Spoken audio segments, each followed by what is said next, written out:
Well, good evening, everyone. I'm Randy Wyckoff, the Dean of the College of Public Health. It's a pleasure to welcome all of you here this evening to the Leading Voices in Public Health.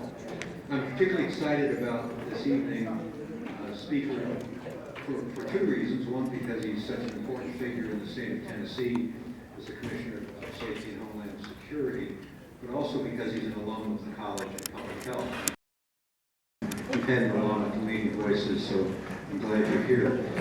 Those of us involved in public health education saw a major change in our field around 9/11, about 15 years ago. When we came to realize that to be successful, we have to learn how to work with the disaster response folks, the preparedness folks, EMT, elected officials, state troopers, law enforcement, and so on. And that's become an integral part of who we are as a profession today. But in thinking about it, I can't think of anyone whose career has spanned each of those areas more effectively than our speaker this evening.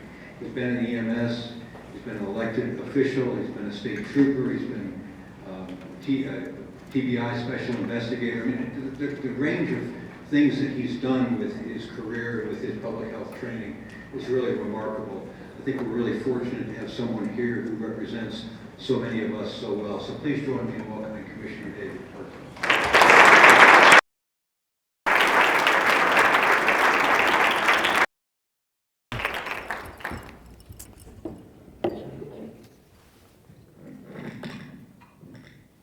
Need that, correct? Can you all hear me okay? Yeah. Like the microphone a little closer to you because I want to work the camera. Okay. Is that for the camera? Okay. I think I'm wired with the ones I have on for the audience. Can you hear me? Yeah. Okay. What a pleasure it is to be here tonight, and I mean, this is kind of like a homecoming to me, being a graduate of ETSU and being from Morristown, which is not very far from here. I've spent my last 6 years in Nashville working in the governor's administration, and took on a new role obviously last September when Commissioner Bill Gibbons decided to go back to Memphis to a job with the University of Memphis, and was appointed commissioner of the department by the governor. But let me just share with you a little bit before I start. A couple things. I want to recognize some people first, and there's a lot of people here that I know, so I'm afraid I'll miss somebody, but I've just got to recognize some people in the audience. And my executive assistant, Mary Lynn Gillingham, on the front row, my director of communications, Megan Buell, and our captain, THP captain for inspectional services, is out eating where most state troopers spend their time. So it doesn't surprise me at all, but he's recently promoted. They came up with me from Nashville. I'm glad to have them here. And then two very special people on the front row. Jerry Stout is one of our regional agents in the Office of Homeland Security, and is about to be promoted. It's not been announced yet, but about to be promoted to a statewide position, and he's one of my favorite people in Homeland Security to work with. Jerry, I appreciate you coming. And also Dean Hurley. Dean Hurley is a retired lieutenant colonel of the Tennessee Highway Patrol, and he and I used to work the road together as state troopers. He went on to be captain of the Fall Branch District and promoted up through the ranks and ended up being the lieutenant colonel over field operations. He retired about 2 years ago. And both of these guys are adjunct instructors at ETSU, so they continue to give back to the community. There's Mike Hamilton coming in the back. Good to have him here. Also Bill Darden of Congressman Rowe's office, a great friend, his brother, Steve, a former mayor, Doug Taylor from Morristown, EMA guys, Ed Herndon, Ness Lavash, Gary Mays, that I used to work with a long time ago. Just a lot of good friends in the audience, and I appreciate you being here. And I appreciate Dr. Wyckoff and his staff. They've been very gracious to me. They came to Nashville and met with me not long after I was appointed commissioner and invited me to come and be a part of this series, and it was my pleasure to do that. But I would say one other thing before I get into what we're here about tonight. No one, Dr. Bob Patton, here on the front row, one of my former professors. Dr. Patton, thank you for everything you did for me. No one should ever underestimate the value of a good education.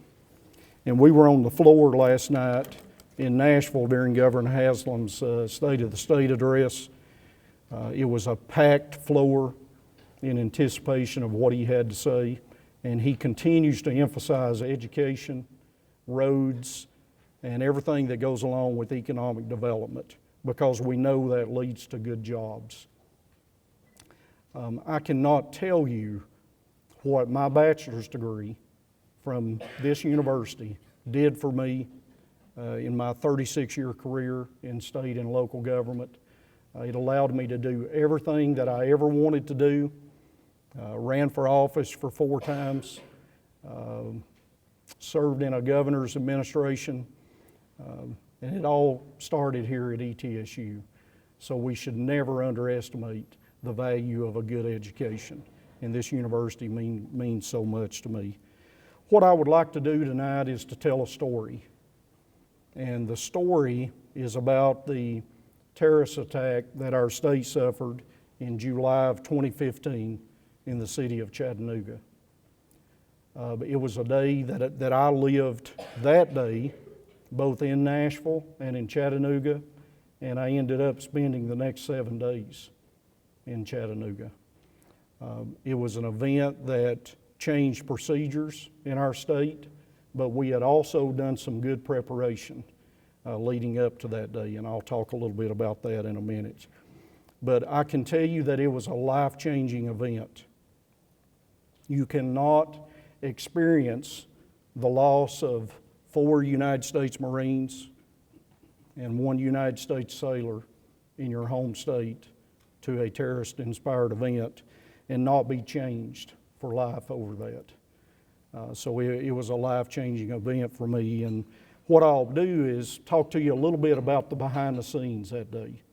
I won't relive everything that's been in the media, but I'll tell you about some things that happened that were never in the media, and a lot of those things involve the governor of our state and my interaction with him that day, and I think it'll be interesting to you to see both what that event meant to our state that day, how it affected the city of Chattanooga, and how it's affected us since. Leading up to July of 2015, the governor had been concerned that we did not have specific terrorism protocols in the state of Tennessee. Now, we had annexes, we had plans for any type of event that you can think about. And at the time, I was serving as the governor's Homeland Security Advisor and Assistant Commissioner of the Department of Safety and Homeland Security for Homeland Security.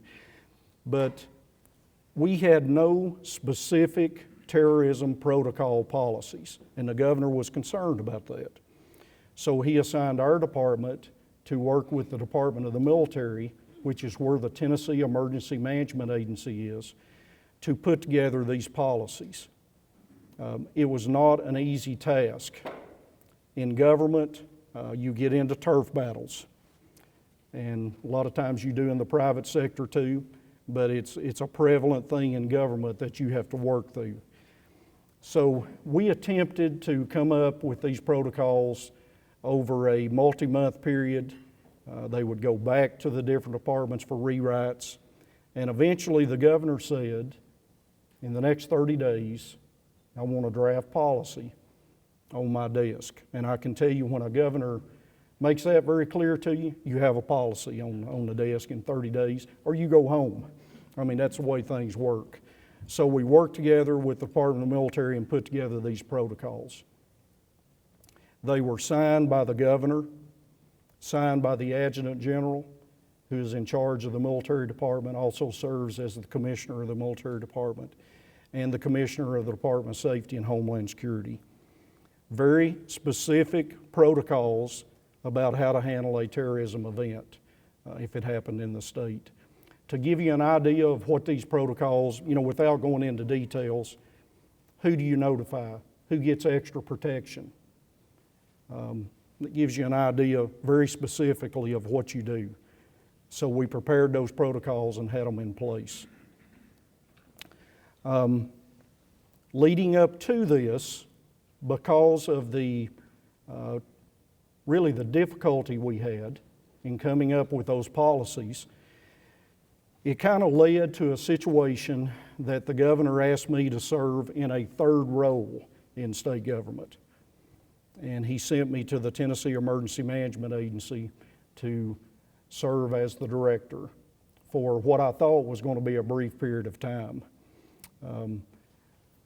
I continued to serve as Assistant Commissioner of the Department of Safety and the Homeland Security Advisor, but I was in a triple-hatted role in two different departments, which was very unusual, and ended up doing that for 2 years.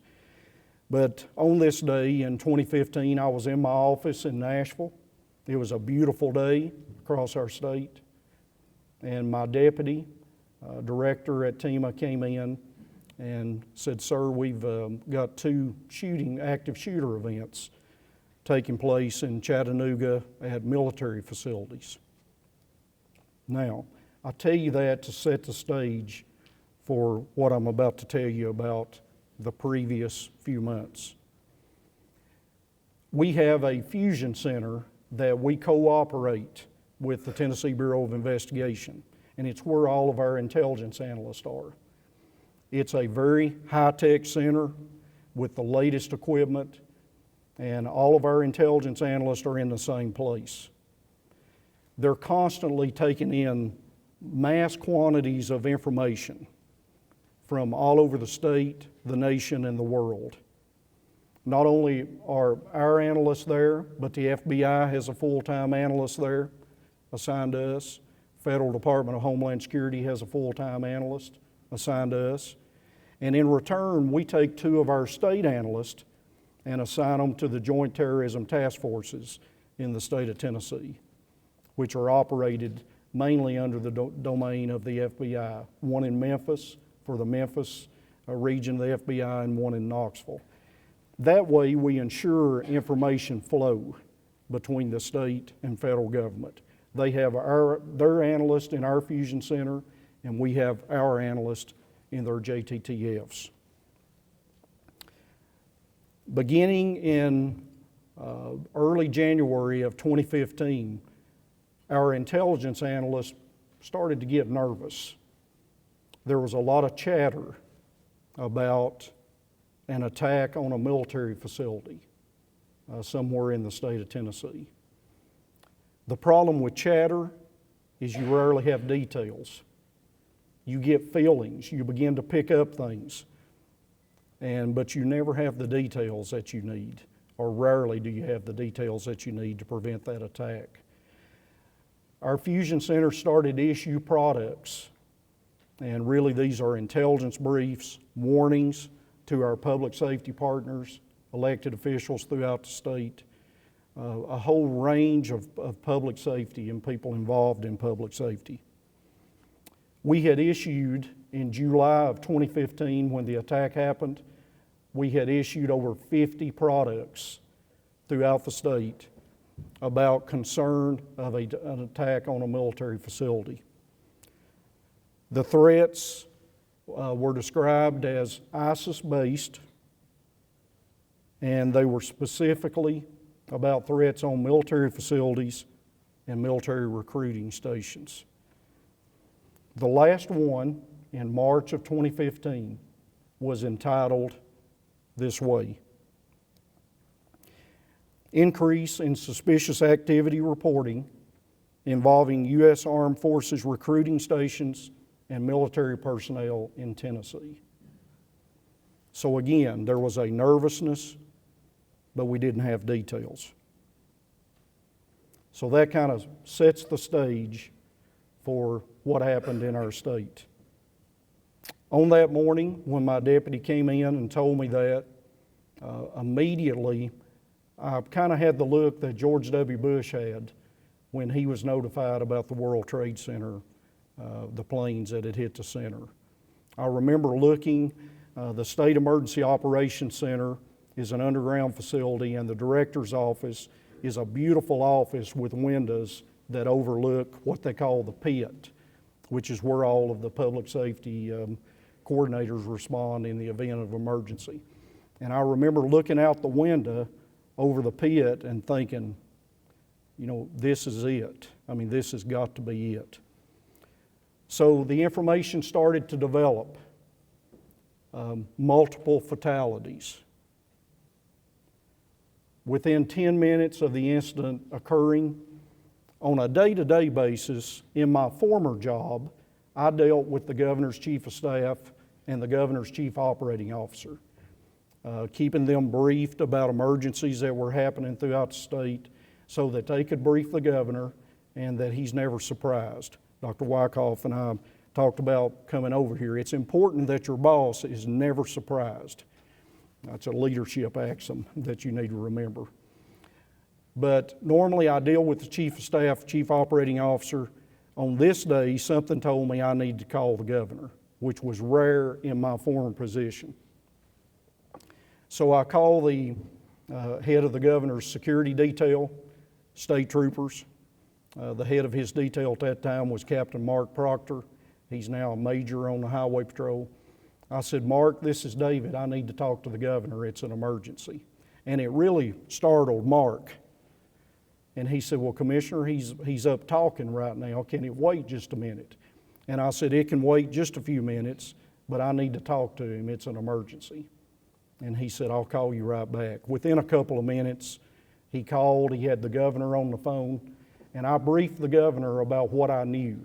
By that time, the director of the TBI, who's a good friend of mine, we used to be agents together, had called and told me that he had agents on the scene and there were multiple military fatalities. And I remember saying, Mark, what do you mean by multiple? He said, that's all I know. I don't have details. So I briefed the governor on what I knew, and I recommended that we institute terrorism protocols. That's a big deal for a governor.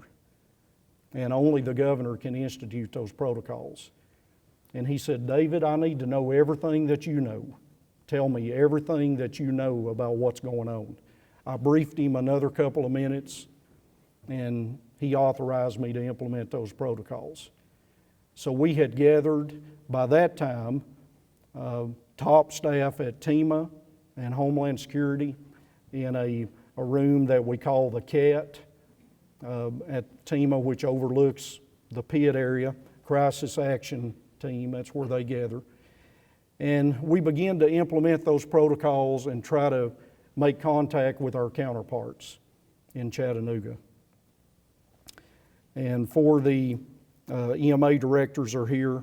You all know Tony Reevely, who is the EMA director for Chattanooga and Hamilton County, a great public servant and a good friend. We finally made contact with him, and he described a situation that was chaos. They were trying to respond. They had 2 different incidents. And in the meantime, we started getting, for those of you that are in public safety, initial reports of a major emergency are usually wrong.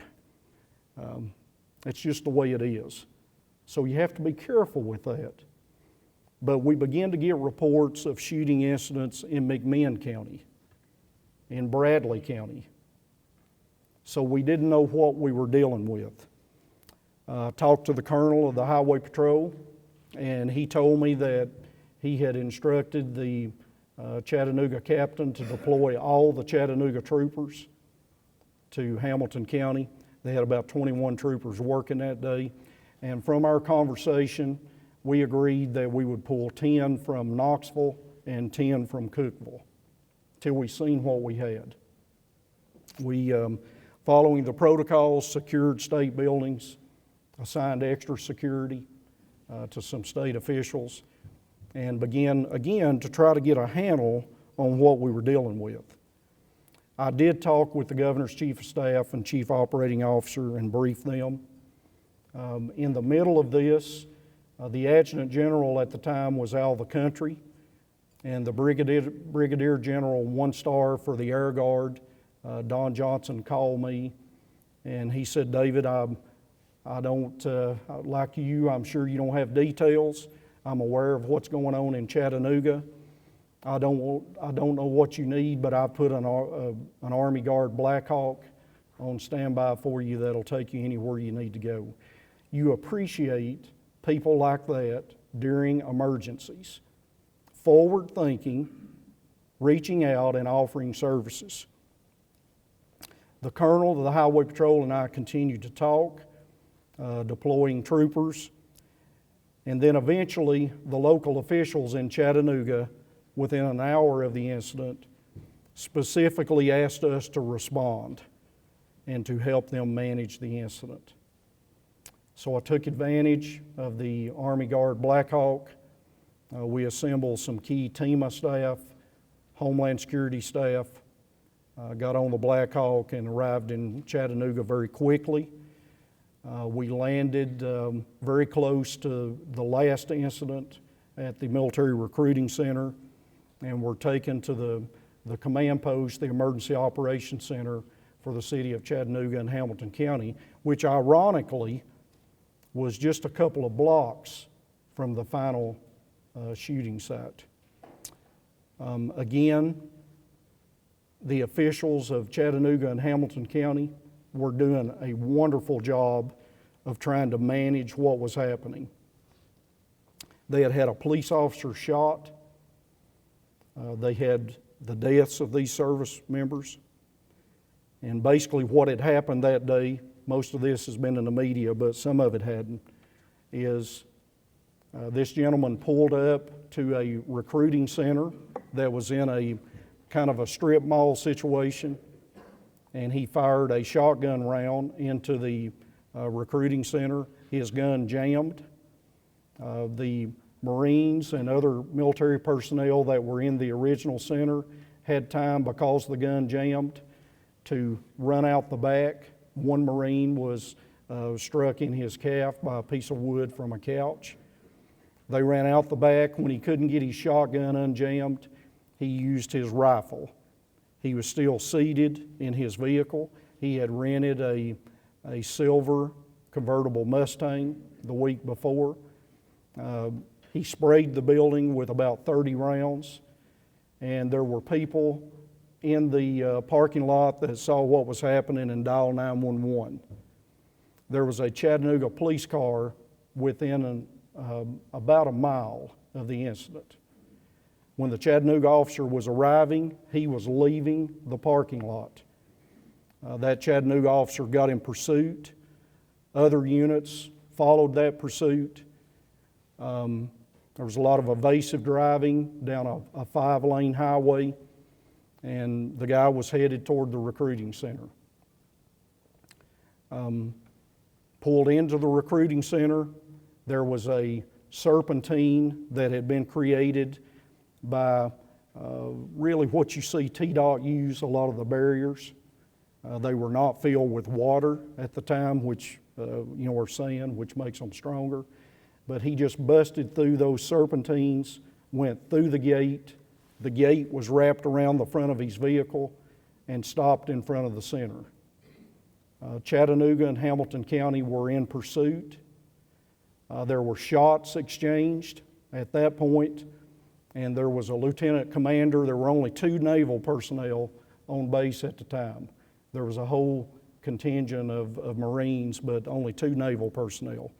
A lieutenant commander was looking out the window, saw what was happening, saw him put another clip in his rifle, and he had his personal weapon, which was a Glock, in his desk drawer. He had a handgun carry permit, but it was not a military weapon. And he fired multiple rounds through a window at the subject while he was engaging the police department. The guy saw where the fire was coming from, returned the fire, went in the building, shot the door lock off, went in the building, and went to the source of the fire. By that time, the lieutenant commander obviously saw that he had not been effective, went somewhere else in the building, and the first person that the shooter encountered was a young petty officer by the name of Randall Smith. He shot him multiple times. Mr. Smith actually lived for a couple of days. He died of his wounds about two days later, but he was the first one that was killed. He started going from office to office in the building. The Marines, by this time, because of the delay up front, realized what was happening and evacuated to a motor pool area. They had just got back from a training exercise. Several of the Marines were already in the motor pool area, inventorying, cleaning equipment. So they evacuated to that area. There was a railroad and a greenway near the river behind the facility. Members of the public were on that greenway, children. Many of the Marines scaled the fence and got those people out of harm's way. The shooter made his way throughout the building. He would open doors and fire multiple rounds into a desk. Go to the next office, do the same thing. By this time, 6 Chattanooga police officers went into the building after him. He made it out into the motor pool area. He saw a Marine running across the front of a gate, fired several rounds at him and killed him. Then he started going vehicle to vehicle. He saw some Marines and members of the public on the greenway. He fired multiple rounds toward the greenway, did not hit anyone. He started going vehicle to vehicle. Again, Chattanooga officers working their way through the building, thought he was still in the building, but in pursuit of him. Some of the Marines hid in the back of trailers. He found one Lance Corporal in the back of a trailer. That corporal had been texting his girlfriend. He fired multiple rounds, killed him. There was another Marine who had, when he exited the building, he had a personal weapon in his vehicle, handgun carry permit holder. He went and retrieved that weapon before he could fire rounds. One of the Marine gunnery sergeants who lost his life took the weapon from him, told him to run to safety, that he would handle it. That Marine lost his life. Fired rounds, but lost his life. The shooter continued to work his way around in the motor pool. By this time, Chattanooga and Hamilton County had engaged their long rifles that they carry in their patrol units, and they began to have a pretty good idea of where he was at following the gunfire. And they were able to engage him. Hundreds of rounds were fired. It was just a hail of gunfire, and they were able to neutralize the threat and take him out. Let's go back to that day now. About 3:30 that afternoon, after we arrived in Chattanooga, we had been through a lot of briefings. The FBI was coming into Chattanooga. At one time, they had over 400 agents assigned to this incident in Chattanooga. ATF, NCIS, because it was the Marines and the Navy. I actually met some of the high-ranking NCIS people, so that agency does exist, and they're very, very sharp people to work with. They ended up having multiple agents there. And about 3:30, I talked with the governor many times that day by telephone. About 3:30, he called me. He said, "David, I want to come to Chattanooga, but I don't want to get in the way. And I would like for you to kind of gauge the environment and give me an idea about when it would be a good time for me to come." I told him that I felt like he could come to Chattanooga anytime because the city was broken. The leaders were stunned. public safety personnel were stunned, and I felt like his presence would go a long way in helping that situation. And he said, "I'll be there within an hour." He arrived in Chattanooga in about an hour. The U.S. Attorney was on site by that time. The lead FBI agent was on site, Ed Reinhold, out of Knoxville, who is an excellent FBI special agent in charge. And the governor arrived. We had a briefing set up for him and the legislators from the General Assembly, Bob, that represented Chattanooga and Hamilton County. We went into a private briefing, and the FBI briefed on everything they knew at the time. One interesting dynamic that I'll just make a comment on. It was interesting to watch the dynamic between in-state federal officials and Washington, D.C. There was a difference from people, federal officials who were on the ground in Chattanooga and federal officials that they were answering to in Washington, D.C. Just an interesting dynamic on how they wanted the situation reported at that time.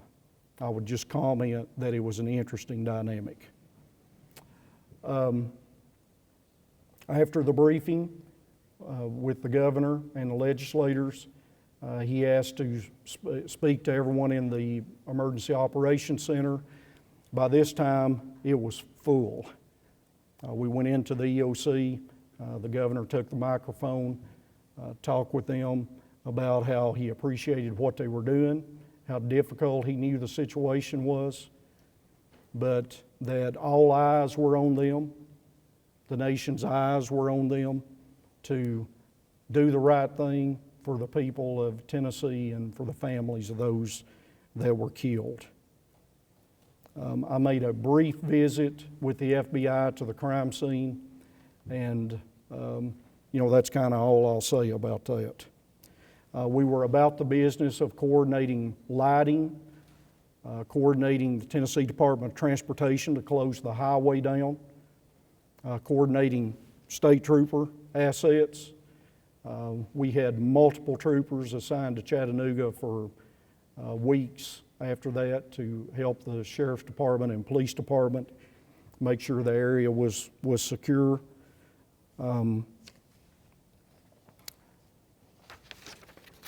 I'll tell you something that the governor done that afternoon that has never been reported in the media. We were standing in the hallway, and the governor motioned for me to come over, and he said, "David, I can't find the police chief. Can you find him for me?" I said, "Yes, sir." So I went and found Chief Fletcher, who is a wonderful police chief for the city of Chattanooga. He's one of our greatest partners. Brought him over, and the governor said, "Chief, I don't know if you know, I used to be the mayor of Knoxville, and I always made a point to meet with officers who were involved in shootings. I would like to meet with the officers who were involved in this shooting today, but if you don't feel like it's a good idea, you tell me, and that'll be fine, I assure you." And the chief said, "I think it'd be great, Governor." I said, "We have them upstairs, let's go now." The governor asked me to go with him. We went up a flight of stairs, a room opened to a large conference room, and I will never, ever forget the smell that came out of that room. The smell of sweat, anxiety, fear. Those officers had been through the most traumatic event of their careers. They had not changed uniforms because the FBI was doing their interviews.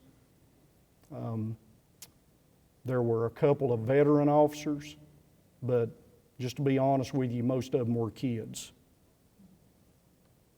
The governor sat with them at a conference table, and he told them that he used to be the mayor of Knoxville. He always made a point to meet with police officers who were involved in a shooting, and he just kind of liked to hear their story. They commenced to tell that story. It became very emotional for all of us in the room, on the part of the officers and everyone else that was in the room. one of the most emotional events that I've ever participated in. We spent about 30 minutes with them. The governor thanked them for their service, and I made it clear to them, had some business cards, said if you need to talk to me later, don't hesitate to call me. And what I saw in that event was, and he probably would not like for me to say this, but I'll say it anyway. Most people don't know that during college, the governor struggled with going into the ministry. And it was a personal struggle of his. His dad basically said, I understand if you're being called to do that, but if you'll come to the company for 2 years, then if that's what you want to do, we'll be very supportive. He stayed 22 years at the company. But you see the ministry aspects of the governor's personality during things like this. And that's what I saw in that room that day. We came downstairs, and there was going to be a press conference later that night at 10 p.m. By this time, media from all over the United States and some foreign countries had assembled in Chattanooga.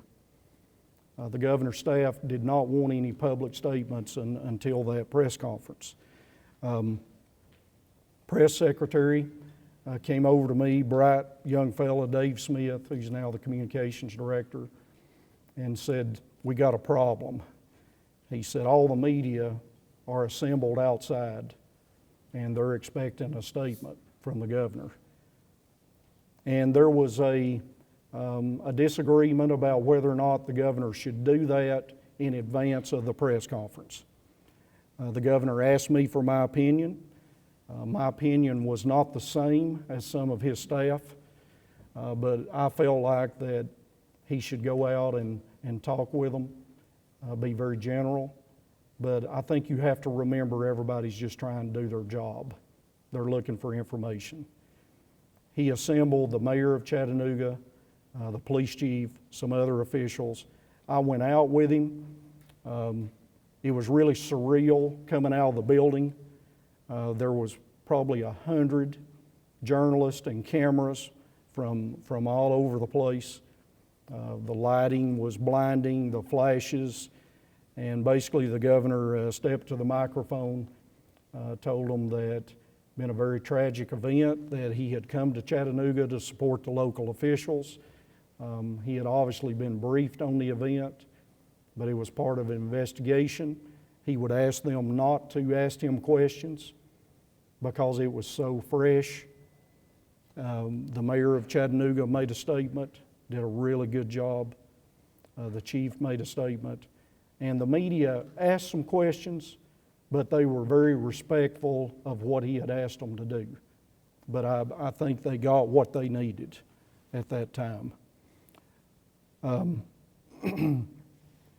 The governor stayed overnight in Chattanooga that night, and the next day he visited the shooting locations, trying to visit with as many people as he could. I spent the next 7 days in Chattanooga. I kind of became the face of state government as the Homeland Security Advisor, and really we developed a team of myself, the U.S. Attorney, Ed Reinhold, the lead FBI agent, a 2-star Marine general that the Marines had sent to Chattanooga. They also had a 3-star to come later, and the Marines are a small corps. They don't have many generals. So these were very high-ranking, top-notch members of the Marine Corps. And then there was a 1-star female Navy admiral by the name of Mary Jackson. As most of you know, the Marines fall under the Navy, and they sent her there to be the Navy representative. She was wonderful. I understand why she is an admiral in the United States Navy. She was a get-the-job-done person, and at various times the governor's office would ask me for information. To give you an example, the governor wanted to reach out to the families of the Marines and the sailor. He asked me to get that information.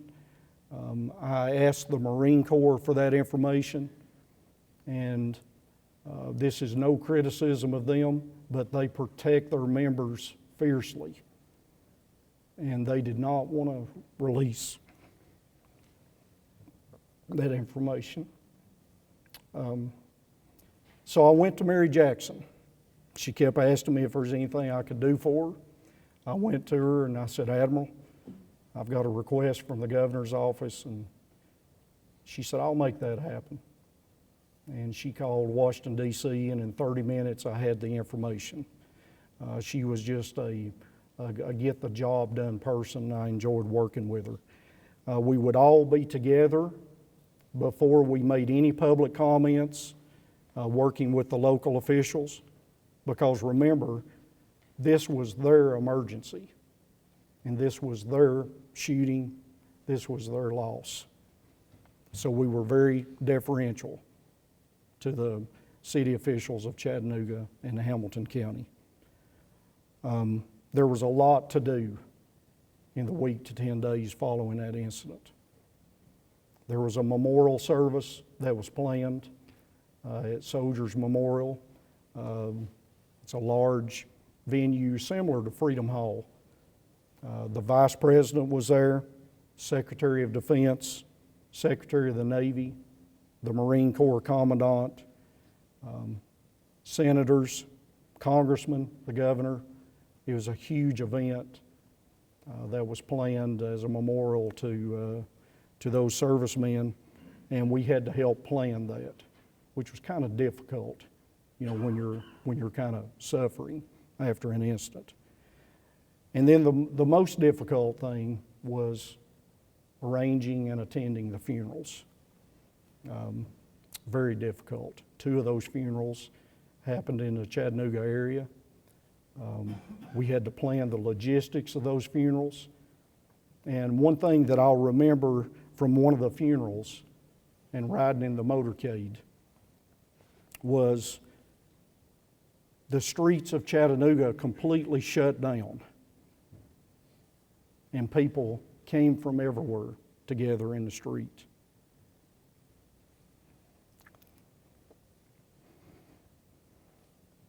It's very humbling.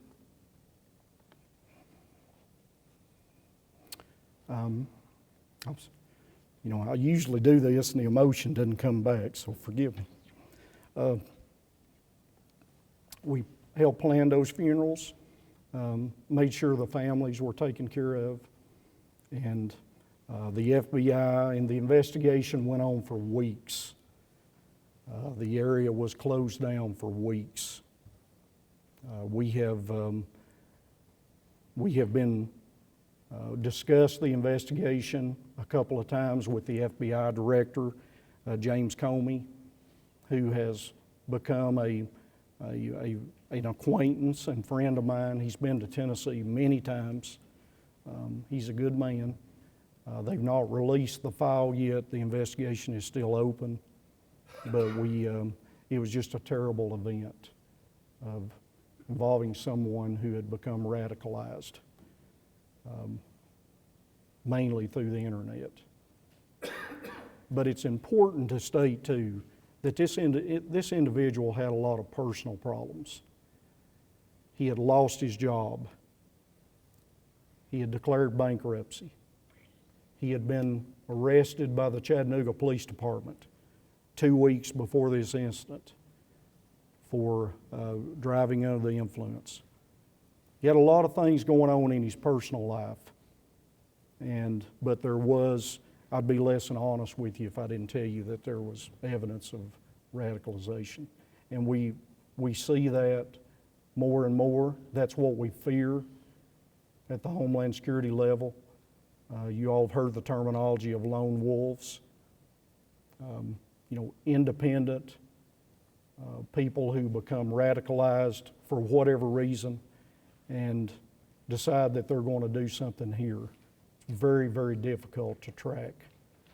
I can tell you, just kind of in closing, so I can take some questions, that, and Jerry Stout will attest to this too, there's not a day goes by that we don't get information and briefs on a situation that's happening in our country.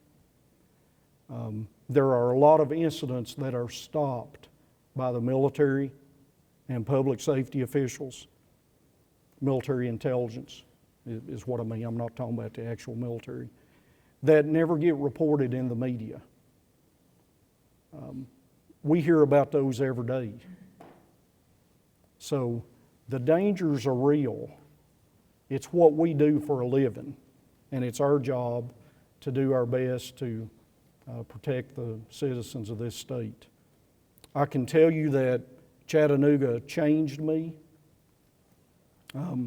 It made me I took my role very seriously, but it made me, rarely does a day go by that I don't think about what happened in Chattanooga and what we need to do to make sure that information is shared. Dr. Wyckoff and I were having this discussion. You know, I tend to overshare information with our partners because I believe that the more information we have, the better decisions we make. You'll get in trouble on that every once in a while. You'll get a little negative feedback. But by and large, it's just the way I operate. So we try to share as much information as we can in the unclassified arena, you know, with our partners. We do have a lot of classified information, but the way I describe it is it's kind of CNN with details. Is the best way that I can describe that.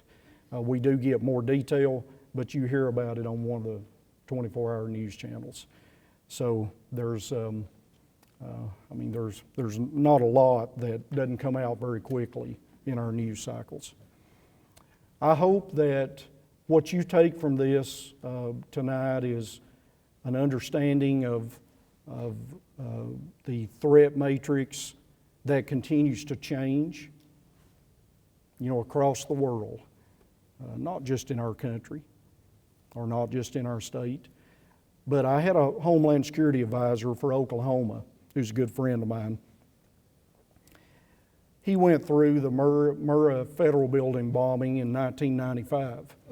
And he told me many times in national meetings, he said, David, if you ever have a terrorist attack in your state, it'll change you. And I would listen to that. And, I respected that. I even went out to visit him one time. He took me on a behind-the-scenes tour of the memorial. But I really had no grasp for what he meant until Chattanooga happened. So it can happen anywhere. We have a lot of threats. This is just one of them, man-made and natural threats. And it's my job, working with my staff. We have about 2,000 employees.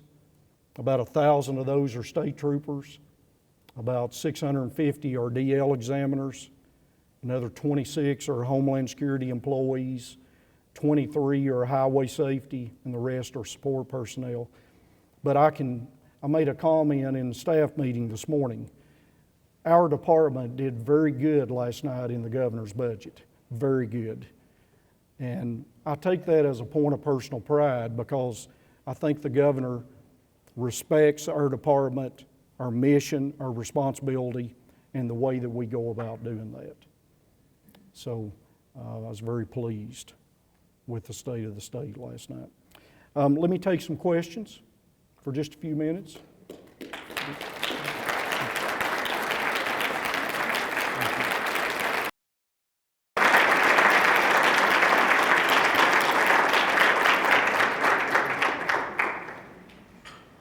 Any questions?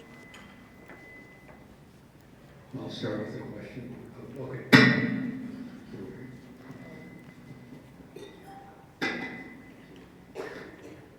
Commissioner, when you were sort of describing the profile of this perpetrator, I was sitting here thinking that you're describing, in many ways, folks who sometimes perpetrate acts of workplace violence. So what was the element that caused him to turn his violent attention toward the military installation, and what can you tell us about his radicalization? Well, let me, it's an excellent question, Mayor, and I appreciate the question. There's some part of that I'm not at liberty to discuss, but I'll tell you what I can discuss. He had become radicalized based on the common things we hear about Islam versus American ideology and the damage that our country was doing in the Middle East, the perception of damage. That was in his writings, very prominent in his writings. And I think, much in the same way as happens with any incident like this, the military became the target of that.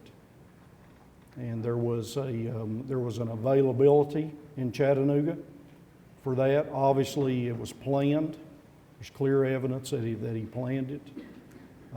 He still had about 14 30-round magazines on him. When the final analysis was made and he was neutralized. So, but it was a classic ideology, clash of ideology that we see reported every day. But I think his personal problems exacerbated it. He had, when you lose hope, it causes you to look for some type of hope. And he was Kuwaiti born, had grown up in Jordan. His family had been in the United States for a long time. His dad was a businessman in Chattanooga. And I just think that he got on that wrong track of self-radicalization. Anybody else? Yes, ma'am. How difficult was it for him to get weapons and ammunition that he used? Some of that I'm not at liberty to talk about, but I will what I can. He got a lot of it off the internet, a lot of the ammunition, from the internet. So the availability was there, obviously. But I have a lot of people ask me this: was he a handgun permit holder? No, he was not.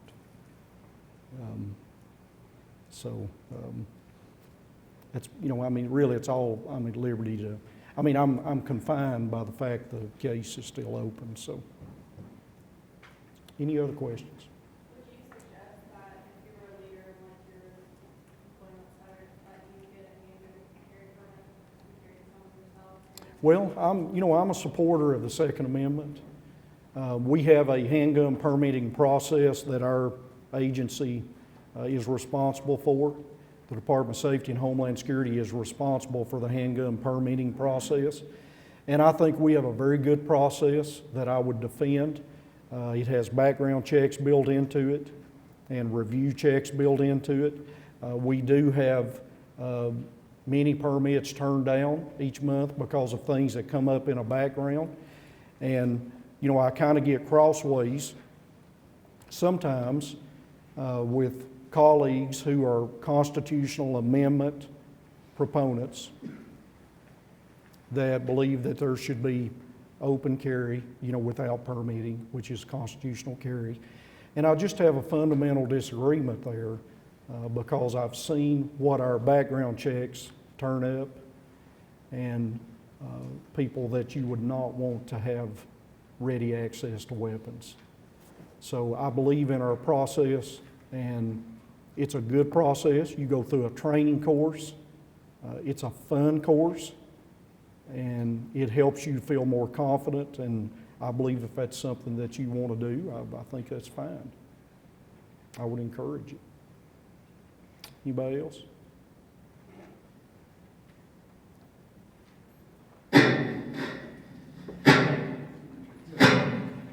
Determine whether we act in alarm like one would.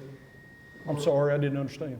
How do you determine how he acted alone, or as one would? Sure. Investigating where he lived and all that kind of thing. Very fair question.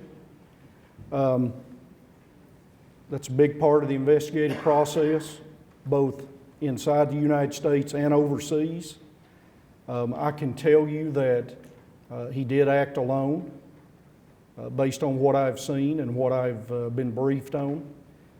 There's a lot of conspiracy theories about that too. I get asked about that a lot, but I can tell you that based on what I have seen and what I've been briefed on, that he was a lone shooter, and this was something that he had not talked with others about.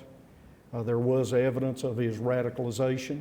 As I mentioned, he did have writings, but there was absolutely no evidence that there was anyone else involved. Now, on that day, we thought there were multiple shooters.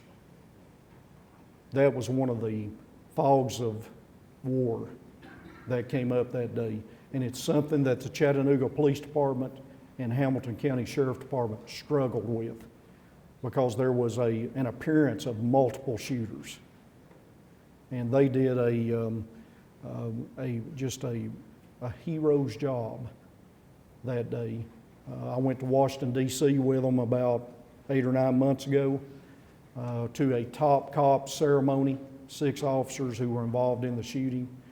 Not only were they recognized nationally, but they took the top cop award for their pursuit that day, in the face of heavy fire.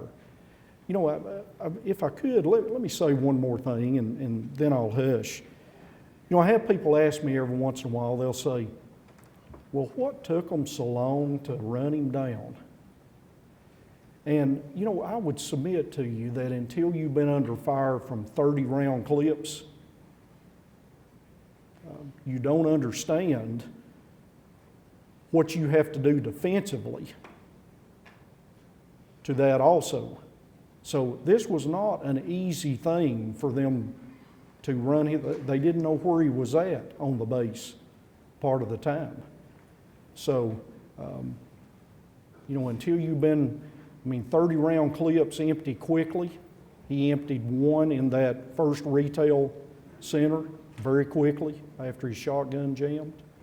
And, I would just, I think it's a fair question, but I would submit that until you have been under fire from 30-round clips, you don't have an understanding of why you didn't take care of the issue quicker. And I say that in defense of the officers for the job they done. Anyone else? Yes, sir. Sir, thank you for your time, what you've done, and certainly there's many heroes that day. If you could share, I don't know if you can, were there other targets do you think that you would have gone to had you been able to get away from those officers that did stop him? I know the answer to that. I want to be careful.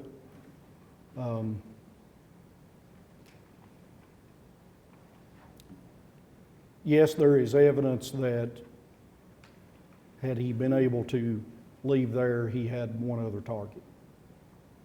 And it was very close. In fact, I've mentioned tonight that target, but he didn't make it that far. Anybody else? Yes, ma'am. You indicated that at that time there was some difference in perception between Washington and Yes. D.C. Not then, but now, do you think that Homeland Security actually means all 50 states and the United States in entirety, that Washington is hearing the states and the state, they're hearing each other, such that we really have a national perception to Homeland Security? It's a good question. And I wouldn't want to leave the misperception that before there was not a good relationship or an exchange of information. We worked very well with the Federal Department of Homeland Security and the FBI under President Obama. Very well. There were no issues. The issue that day was with the Justice Department, which we don't deal with on a regular basis. But, and most of the officers in the room and those of you that are in public safety I think most will agree with me. Rarely do you have issues with frontline people that are actually working together and doing the job. You just don't have issues. I mean, I've seen people in emergency situations that hate each other with their hands on each other's shoulder, saying, if you'll handle this, I'll handle that. Dean, would you agree? The problem is in leadership and philosophies. And, you know, sometimes when you're on the scene doing your job, you know, you're not really in the mood to listen to how somebody wants something presented that's not even on the scene. So we, in the Department of Safety and Homeland Security, we really make an effort that when we have a large-scale emergency, we try not to call out of Nashville to those scenes and tell them how we think it should be run. After the Gatlinburg wildfires, we had over 100 troopers in Gatlinburg for weeks, starting with the night it happened. We're going to have some heroic ribbons presented to troopers eventually for risking their lives that night, saving people. But after that incident, I had a lieutenant in the Knoxville district to tell me, he said, Commissioner, I just appreciate you all letting us do our job. You know, we did not have people out of Nashville. It's okay to call and check on them, ask them what they need. You know, what can I do for you? But it does not help the situation when they're on the ground working it and you're trying to tell them what to do. That was the incident that I was referring to. So, but good exchange of information, and I tell you that honestly. Good awareness. Maybe two more? If there is two more? Yes, sir.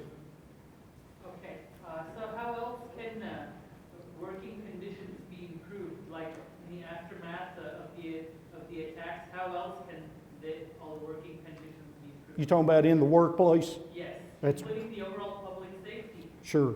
Well, I'm glad to. Jerry, this is a perfect time.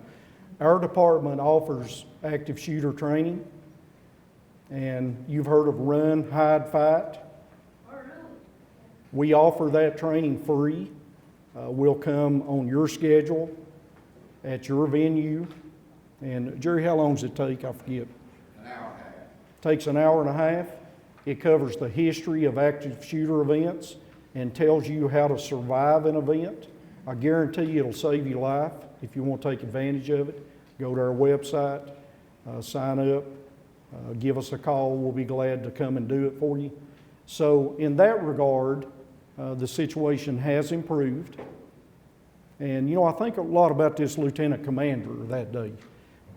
You know, he saw what was happening and tried to engage it. But when he realized he couldn't, he took off. You know, run, hide, fight. And that's what you've got to remember in an active shooter situation. And if you reach that third step, fight with all your might. Do whatever you need to do to get out of that situation. So feel free to take advantage of the training. One more. Anybody else? Yes, ma'am. Were there any specific things that you learned in your time in the college health care PhD that helped you benefit situations? Absolutely. I learned organizational skills, and I learned a lot about what Dr. Wyckoff talked to me about today. You know, when I was in college, I worked in a hospital for 4 years, Morristown Hamlin Hospital. I worked as an orderly. I was an EMT in the emergency room. I worked in respiratory therapy. I ended up in security because it paid 5 more cents an hour. When I was in college, it was all about making money. But I used to describe the emergency room as the great equalizer, because it doesn't matter where you are in life. If you have an emergency, you're coming through that same set of doors. And that's what the College of Public Health taught me. It taught me that everyone has a role. No matter their status in life, what they've been able to achieve and obtain, everyone has something to offer. It's important that you find out what that is. We're constantly in our department trying to put people in the job that they need to be in. We've had people that, Dean, you know this as a supervisor of hundreds of people, we've had people that did a terrible job in what they were doing, but we found their niche and they excelled. And I learned that in the College of Public Health too, and I learned tolerance, and I just, it really matured me. You see, John, is it John P. Lamb? I forgot his middle initial, but you see John P. Lamb's name on the College of Public Health building. I actually knew him. I took classes under him. He was a wonderful dean. He was very good to his students, highly respected, and I learned a lot from him, Bob. I know you worked with him for a long time. He died suddenly, but this was this was a life-changing event for me here. I loved Johnson City at the time. I had a wonderful experience. I've always been I went on to get a master's degree at UT, but it's kind of ironic. I never actually worked in public health, but everything that I've ever done has been public health related, and particularly what I'm doing now. I work with the Commissioner of Health on a weekly basis, and my wife works in public health. I met my wife at the health department, so I tell everybody I got a degree in public health so I could meet her. But she's a public health educator, has been with the state for 25 years, loves her job, does a lot of good work, so I live my degree through her. But it was a wonderful experience for me. Thank you all. You've been a good audience. I appreciate your support.